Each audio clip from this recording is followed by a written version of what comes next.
एक झांकी डाल लेते हैं कि पार्ट 1 में हमने क्या देखा था।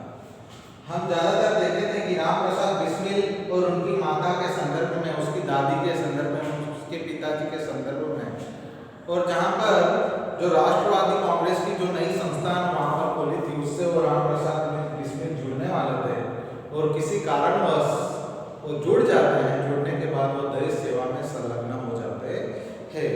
बहुत सी ऐसी बातें, सदव्यवहार की बातें हमने देखी थी।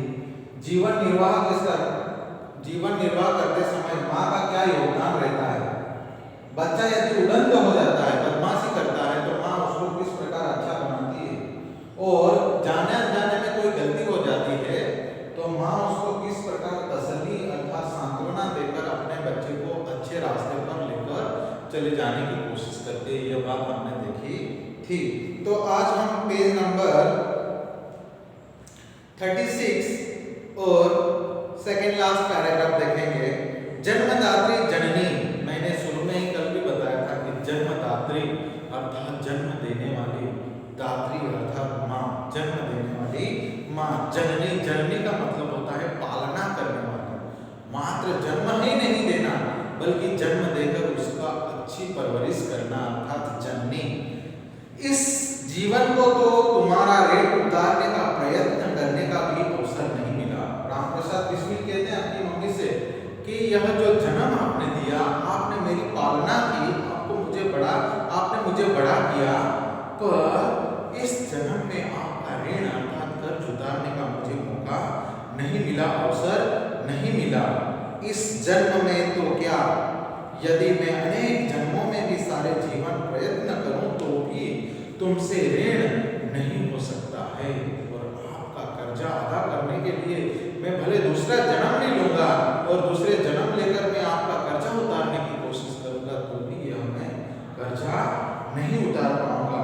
जिस प्रेम तथा दृढ़ता के साथ तुमने इस तुच्छ जीवन का सुधार किया है, तुच्छ मतलब वो राम प्रसाद बिस्मिल खुद कहते हैं कि आपने मेरे जीवन को, जो तुच्छ जीवन को आपने जो उद्धार किया है, एक महान बनाया है, वो सारा का सारा श्रेय आपको जाता है, मतलब इसको माँ को जाता है, ऐसे वो बताते हैं। मुझे जीवन की प्रत्येक घटना का स्मरण है कि तुमने जिस प्रकार अपनी देववाणी का उपदेश करके मेरा सुधार किया है, और जब भी मैंने जाने अनजाने में कोई गलती करता था तो आपके मुंह से निकलने वाली देववाणी अर्थात भगवान जिस प्रकार बोलते हैं अपने भक्तों के संदर्भ में, उसी प्रकार आपकी देववाणी ने मुझे क्या किया है, संवारने का काम किया है।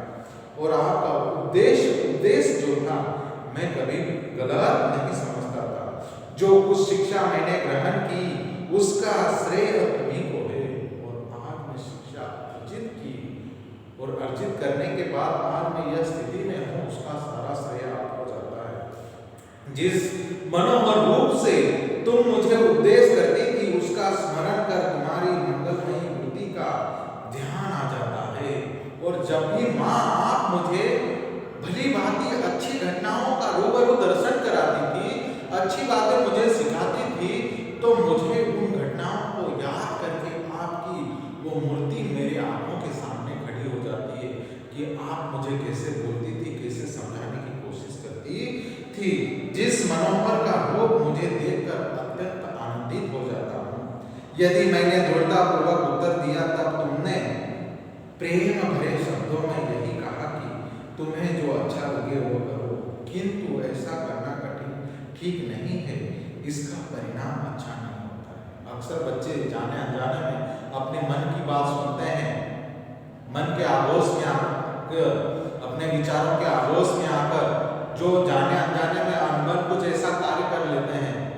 परंतु राम प्रसाद बिस्मिल की मम्मी कहती है, माँ कहती है कि बेटा आपको जो करना है वो कर, परंतु जाने अनजाने में ऐसा कुछ गलत कार्य मत कर जो आपको तो नीचा दिखाएगा ही दिखाएगा, हम लोगों को भी नीचा होना पड़ेगा।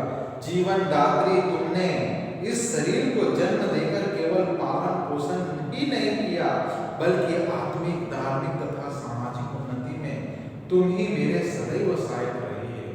आपने मुझे जीवन दिया, जन्म देकर आपने पालना ही नहीं की, बल्कि आपने मुझे आध्यात्मिक बातों का ज्ञान कराया है, आत्मिक बातों का बातों का ज्ञान मुझे कराया है, सामाजिक बातों का मुझे आपने क्या किया है, ज्ञान कराया है। इसके लिए मैं सदैव आपका क्या रहूंगा, आभारी रहूंगा। जन्म जन्मांतर परमात्मा ऐसी ही माता दे। और राम प्रसाद बिस्मिल कहते हैं कि जन्म जन्मांतर मुझे ऐसी ही माता दे जिन्होंने मेरा जीवन को एक महान कार्य करने के लिए तैयार किया है। महान से महान संकट में भी तुमने मुझे अधीर नहीं होने दिया। सदैव अपनी प्रेम भरी वाणी को सुनते हुए मुझे सांत्वना देती रही। तुम्हारी दया की छाया में मैंने अपने जीवन भर में कोई कष्ट अनुभव नहीं किया है।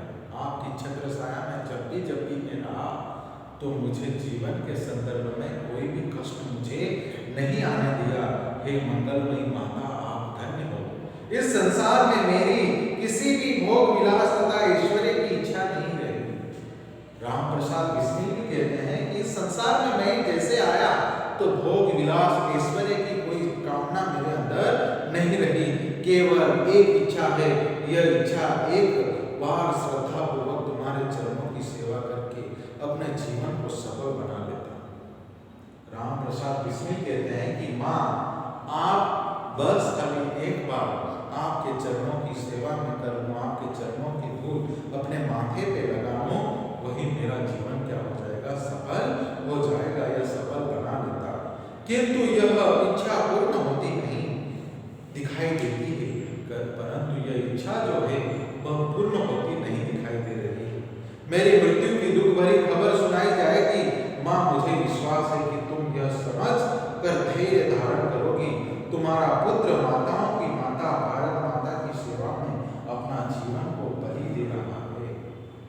और जब मुझे फांसी पर लटकाया जाएगा और मरने के बाद आपको जब यह संदेशा दिया जाएगा, तब मुझे पता है कि आप धैर्य धारण करके जरा भी विचलित नहीं होगी, क्योंकि मैं माताओं की माता भारत माता की सेवा के लिए मैं अपने शरीर को, मैं अपने प्राण को बलिदान कर रहा हूँ। भारत माता की सेवा में अपने जीवन को बलि देवी की भेंट कर गया और उसने तुम्हारी को कलंकित न की और मेरा जीवन सार्थक हो गया, क्योंकि मैं भारत माता के लिए अपना प्राण त्याग रहा हूँ, बलिदान दे रहा हूँ। अपनी प्रतिज्ञा पर दृढ़ रहा। जब भी स्वाधीन भारत का इतिहास लिखा जाएगा तो उसमें किसी पुष्ट पर उज्जवल अक्षरों में तुम्हारा भी नाम लिखा जाएगा।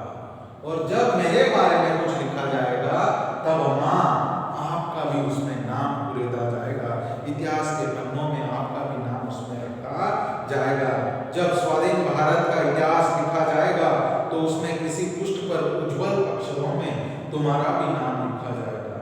गुरु गोविंद सिंह जी की धर्मपत्नी ने जब अपने पुत्रों की मृत्यु की खबर सुनी तो बहुत प्रसन्न हुई। गुरु गोविंद सिंह सिखों के गुरु, जिन्होंने अपने देश सेवा में सारा का सारा समर्पित जब कर दिया, तब गुरु गोविंद सिंह की धर्मपत्नी कहती है, जब मेरे अपने बच्चों को मुगल शासकों ने वो दीवार में चुनवा दिया था, तो जैसे उनकी मृत्यु की खबर मुझे सुनी तो मैं रोई नहीं, बिलकी नहीं, तड़पी नहीं। मृत्यु की खबर सुनी तो मैं बहुत प्रसन्न हुई थी, क्योंकि मेरे अपने बच्चों ने धर्म के लिए, अपने देश के लिए, अपनी धरती माता के लिए बलिदान किया था। इसके लिए मुझे गर्व था। वह प्रसन्न हुई और गुरु के नाम पर धर्म रक्षार्थ अपने पुत्रों के बलिदान पर मिठाई बांटी थी। उन्होंने, मेरे अपने बेटों ने बलिदान देश के लिए किया, अपने धर्म की रक्षा के लिए किया है। इसके लिए वो रोई नहीं, बिलकी नहीं, तड़पी नहीं, बल्कि उन्होंने गुरु के आदेश के अनुसार उन्होंने लोगों को मिठाई बांटी।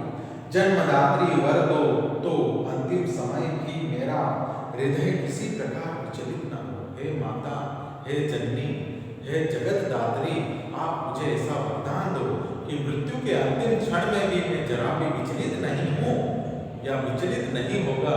ऐसा मुझे आप क्या करो, वरदान दो।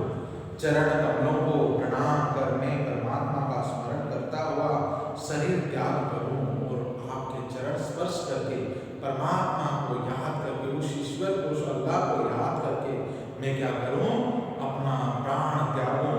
ऐसी मुझे क्या करो, शक्ति प्रदान करो। यहाँ पर ये लेसन हमारा समाप्त होता है। आने वाले ग्रामर के साथ साथ इनके क्वेश्चन आंसर्स मैं आपको दे दूंगा। धन्यवाद।